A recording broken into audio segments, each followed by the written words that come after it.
Assalamualaikum warahmatullahi wabarakatuh. Bismillah, alhamdulillah, wassalatu ala rasulillah, wala hawla wala quwata illa billah, amma ba'du.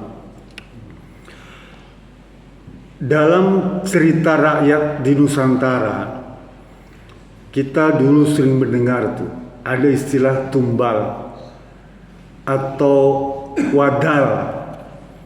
Seseorang yang dikorbankan untuk sebuah pembangunan jembatan misalnya, bendungan, gedung, dan itu sudah menjadi maklum di masyarakat kita. Dulu di zaman Mesir kuno, kalau sungai Nil itu kering, maka masyarakat akan mengorbankan seorang gadis dilemparkan ke sungai Nil agar air sungai Nil itu melimpah. Ini juga terjadi di zaman Nabi Ibrahim alaihissalam dulu. Artinya apa? Tradisi atau kebiasaan masyarakat mengorbankan seseorang sebagai bentuk puncak pengorbanan masyarakat itu dengan menggunakan orang, manusia, baik yang hidup maupun yang mati. Sekarang di kita alhamdulillah itu sudah tidak ada lagi. Sekalipun ada satu dua yang mengorbankan hewan, kepalanya tuh ya dikorbankan, apa dikuburkan kepalanya, dipendam misalnya gitu ya, baik untuk pembangunan jembatan, bendungan, gedung-gedung tuh dengan harapan mendapatkan keselamatan, begitu katanya. Dulu zaman Nabi Ibrahim pun begitu, Pak. Sampai kemudian Allah menurunkan tuh perintah kepada Nabi Ibrahim untuk menyembelih putranya Ismail alaihissalam. Sekalipun itu memang dalam pemikiran Nabi Ibrahim merupakan sesuatu yang memberatkan, tapi karena itu merupakan perintah dogmatis dari Allah Subhanahu wa taala, maka Nabi Ibrahim harus melaksanakan. Nabi Ismail harus melaksanakan. Tapi kata Allah surat As-Saffat ayat 106, 7 dan 8 itu Allah tutup kisah sekuen itu bukan fiksi, Pak, dan bukan bukan cerita, tapi itu betul. Tapi Allah tutup pada ending surat As-Saffat itu, inna hadza lawal balaul mubin. Itu semua kata Allah merupakan ujian yang besar bagi engkau Ibrahim. Wa fadainahu bizibhin azim, dan aku ganti korban Nabi Ismail itu dengan seekor domba. Fatarokna alaihi fil akhirin, dan ini akan aku wariskan kepada umat-umat setelahnya. Bapak yang dirahmati Allah Subhanahu wa taala, ayat ini, Pak, kalau kita pelajari ya, maka dia akan menjawab persoalan tradisi kebiasaan yang tidak manusiawi, mengorbankan manusia. Jadi pengorbanan Nabi Ismail AS kemudian diganti dengan domba, itu merupakan kritik sosial dan kritik peradaban pada waktu itu. Sehingga orang-orang yang biasa mengorbankan manusia itu dikritik oleh ayat tadi, nggak boleh itu, harus dengan hewan. Jadi merupakan kritik peradaban di masa lalu. Dan ini juga dipakai oleh Nabi Muhammad SAW sebagai bentuk ibadah pengabdian kepada Allah Subhanahu wa taala dengan mengorbankan hewan. Dan itu bukti bahwa syariat Islam itu sangat humanis, Pak. Ya. Tidak mungkin Allah menganiaya hambanya dengan dikorbankan begitu saja. Tidak mungkin. Kata Nabi Muhammad SAW, la dharara wala dirar. Ya. Janganlah engkau memberikan madarat, menyusahkan orang lain, ya. Dan jangan juga engkau disusahkan oleh orang lain. La dharara wala dirara. Ad-dhararu yuzal. Dan setiap kemudaratan itu harus dihilangkan. Jadi kalau misalnya sekarang kita berkurban supaya dengan domba itu merupakan syariat Islam yang sangat humanis, menjawab persoalan-persoalan masa lalu yang kalau berkurban dengan manusia. Coba perhatikan bagaimana Islam menuntun kita kalau berkurban. Dalam hadis Muslim, Rasul berkata dalam hadis Shaddad bin Aus, kata Rasulullah SAW, Inna Allaha katabal ihsan ala kulli syai'in. Sesungguhnya Allah Subhanahu wa taala itu telah memerintahkan kepada kalian, ya, mengharuskan kepada kalian untuk selalu berbuat baik. Wa idza qataltum fahsul qitlah, bahkan membunuh pun kalian menyembelih terus dengan menyembelih dengan cara yang baik. Wa idza dzabhtum fahsul dzibha, kalau kau berkurban, berkurbanlah menyembelih dengan cara yang baik. Lalu Rasul tutup hadis tadi, Pak, hadis Shaddad bin Aus tadi. Rasul bilang, falyuhid ahadukum syafratahu falyurih zabitahu. Kalau kamu menyembelih hewan, mau berkurban, Pak, maka tajamkanlah lebih dahulu pisaumu itu, golokmu itu, parangmu itu, suruh diasah tajam-tajam agar bisa menyembelih hewan itu.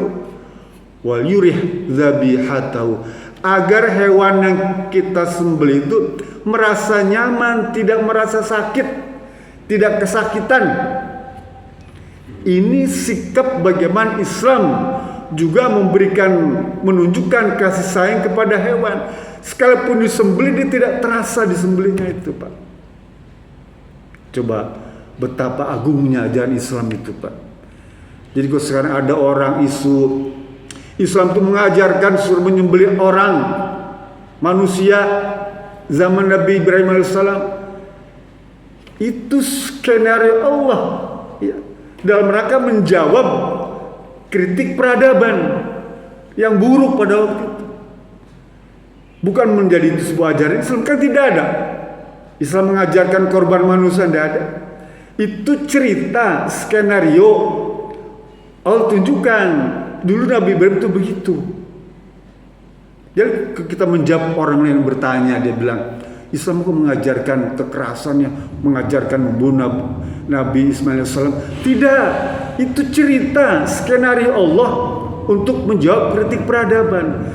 Bukti sekarang bahwa kita berkurban itu dengan hewan, dan harus tunjukkan kasih sayang kita kepada hewan. Syariat Islam, Pak. Dengan kucing saja kita disuruh menjaga dengan baik.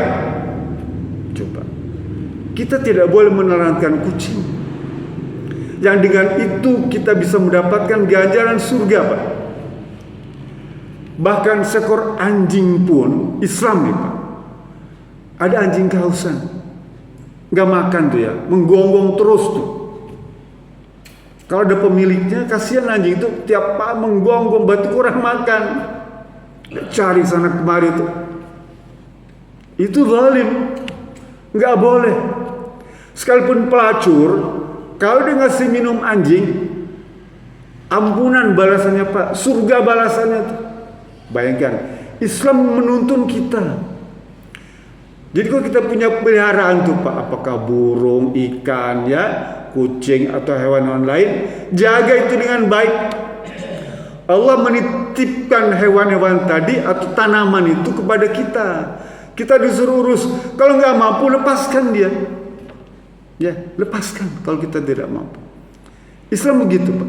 Termasuk juga berkurban. Berkurban itu ada tuntunannya.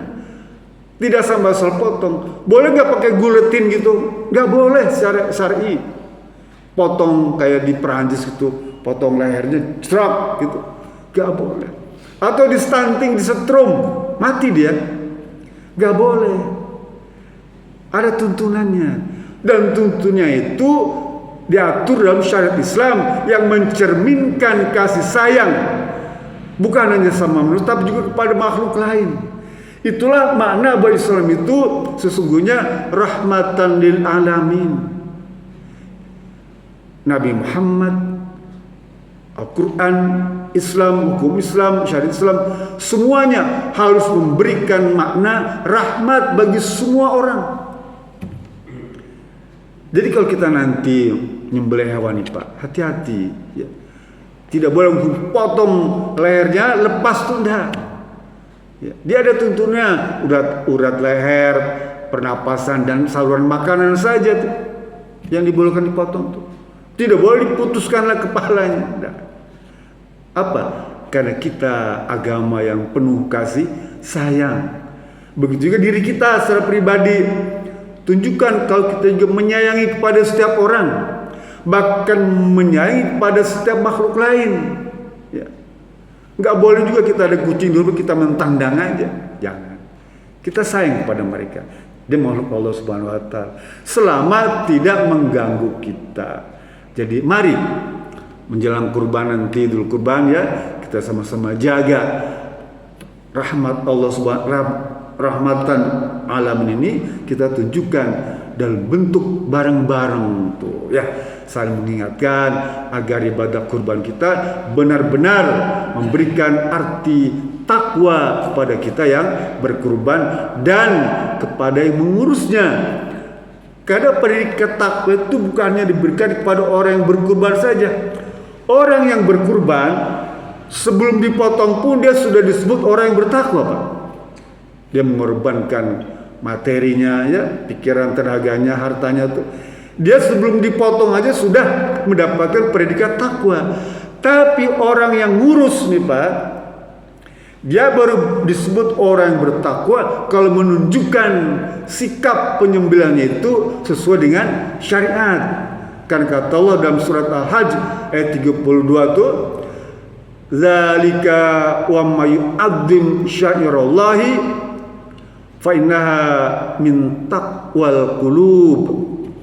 Itu semua cara penyembelihan itu, kalau itu diartikan, ditujukan untuk melaksanakan syiar Allah, jadi kegiatan penyembelihan itu jadi syiar, Pak. Jadi potret, jadi teladan, jadi contoh orang lain untuk melihat, oh bagus ya penyembelihan di Masjid Muhajirin sesuai dengan syariat. Pembagiannya bagus, nyisitnya bagus, potong dagingnya bagus tuh, pembagiannya bagus tuh. Itu jadi syiar Islam bagi masyarakat lain, bagi daerah lain. Jadi contoh, Pak. Syiar itu contoh, misi dakwah. Sehingga orang kafir pun masuk Islam gara-gara lihat syiar. Lah, orang yang melakukan penyembelihan, panitia katakanlah ya, orang-orang rame-rame ini, kalau bisa tunjukkan syiar Islam itu, syiar penyembelihan itu, maka dia fa innaha min taqwal qulub. Orang tadi, Pak, sekalipun tidak berkurban, di hatinya hati orang yang bertakwa. Betapa beruntungnya kita tidak bisa berkurban karena kita tidak mampu dari sisi materi. Tapi kita jadi panitia, anggota panitia, dan kita laksanakan dengan secara baik, maka kita mendapatkan predikat orang yang bertakwa. Jadi semua yang berkurban, yang bekerja, panitia, semua saja, termasuk yang menerima daging. Kalau dia ucapkan terima kasih alhamdulillah itu, dia juga termasuk orang yang bertakwa. Coba, Pak, bagaimana hebatnya syariat Islam ini ya. Dalam arti kesolehan sosialnya luar biasa, Pak. Sebagai bentuk kasih sayang kepada sesama manusia dan kepada sesama hamba. Mudah-mudahan dengan tausiah ini menjadi sebuah tambahan ilmu bagi kita yang kita diberikan kemudahan untuk memahaminya, merenungkannya dan melaksanakannya. Bila bisa belilah. Assalamualaikum warahmatullahi wabarakatuh.